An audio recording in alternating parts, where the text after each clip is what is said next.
So I want to explore two or three other dimensions that you spoke about. You spoke about capacity, you spoke about leadership. So talk to us a little bit about what you see as, who are leaders and what is leadership? Is there a difference? Is it… I know there's a lot of talk about leadership and wanting to become leaders. I don't think anybody should try to become a leader. It's quite obscene that I want to become a leader, that means all of you should be what? I don't know. I don't know what you would like to call yourself. It's not about you wanting to become a leader or someone wanting to become a leader.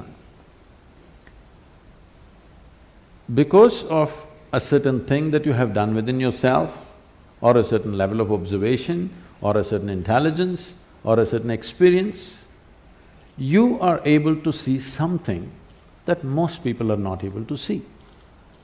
The moment you're able to see something, then people will naturally look up to you as a leader because you're seeing something that they cannot see. And if you become a leader, there are many ways to become a leader. You can get elected, you can get selected, you can work it, you can pull other people down and become a leader, or simply people will rise you as a leader because they see that either you're able to see something or you're able to do something which they themselves cannot do. I feel this is the way leadership should happen, if you want to call it that someone is able to see something and do something that others cannot do, so everybody wishes he must take charge of the situation because naturally he will be able to do something that the others will not be able to do. So what is the quality of leadership?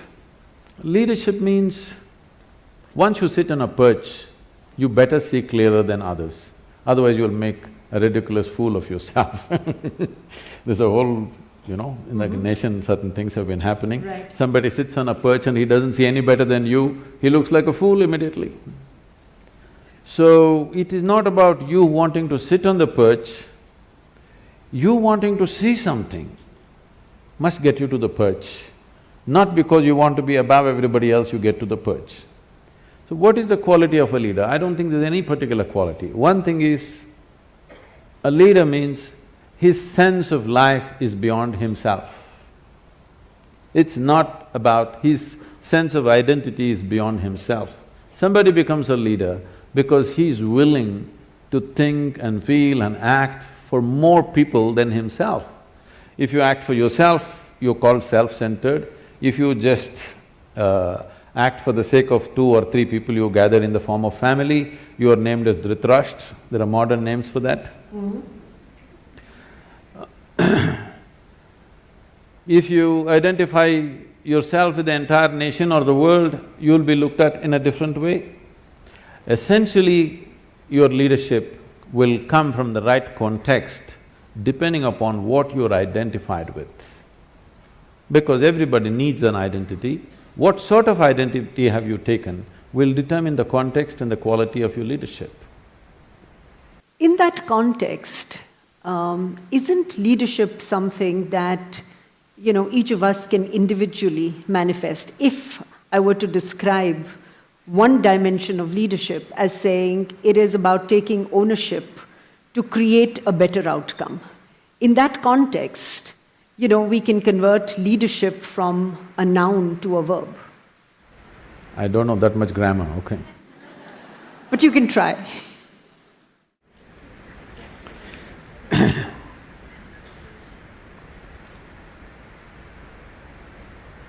See, whatever we do, every human activity, the purpose of an activity is to produce something. Production may be a safety pin, a computer, love, joy, health, well-being, it doesn't matter what. We want to produce something. When we act, we want it to be effective. How small an act or how big an act is not the important. We want something to happen effectively, which means it's a question of efficiency, it's a question of with how little, how much more you could do. That's what makes you… because all of us have the same amount of time in a day. People always tell me, Sadhguru, you had such a long day. I said, unfortunately there's no long day, they give me only 24 hours. I would like to bargain for more, but it's not happening. You can make it more by increasing your efficiency, the way you function, including people as a part of yourself, where other people will function as a part of you so that you don't have to bother about so many things around you. In this sense, you can enhance what you do. But time-wise, all of us have the same time, we can't help it. Right. So, how much can you produce, in how little time, in how little material, is the question. In the limited span of time which we have as life, what is it that we can do? Is it just about efficiency? Is it about simply mindless efficiency, do better, do better? No. At different times in history, people seem to want different things on the surface. But essentially, no matter which time of history, who they are, which part of the world they are, everybody wants the same thing, well-being. But their idea of well-being, everybody has their idea how to get there, but everybody wants well-being, no question about that. It doesn't matter which part of the world you go, whether you came here 1,000 years ago or today, 100 years later, you will see people will be still seeking well-being. In pursuit of well-being, maybe 100 years ago somebody would be going in search of water, today you're going in search of the Wi-Fi cloud but still well-being. People's idea of well-being, whatever that is, people are only well only when something beautiful happens within themselves. They think they're going to cause it to themselves by some means. But people have been happy before the Wi-Fi came, people have been happy before the automobile came, people have been happy before all the luxuries we are enjoying today appeared. So what I'm saying is, well-being, if you're in pursuit of well-being, essentially, it is about what happens within the human being. What happens within the human being, in the name of so many things, I don't want to name all the things, in the name of so many things, what we call as family, society, and another world which we call as corporate world all these things we created, these are all different names or different mechanisms that we believe will bring well-being to us. Somebody built a family, somebody built a corporation, both in pursuit of well-being, isn't it? I must tell you this. The first time I was at Davos many years ago, they were almost resentful. What is a mystic doing in an economic summit? A particular CEO who was in charge of a top computer manufacturing company, 3 months later they got sold out to the Chinese. We can guess who they were. So he was very resentful. What are you doing here?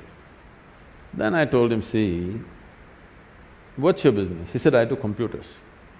So see, whether you manufacture a computer or a safety pin or in between anything, fundamentally, this is about human well-being. The basic business is human well-being. You may do it through your computer, somebody will produce safety pin, somebody will produce a cloth, somebody will produce something else. It doesn't matter what you're doing, the fundamental business is human well-being, and that's my business too. And that's why I'm here.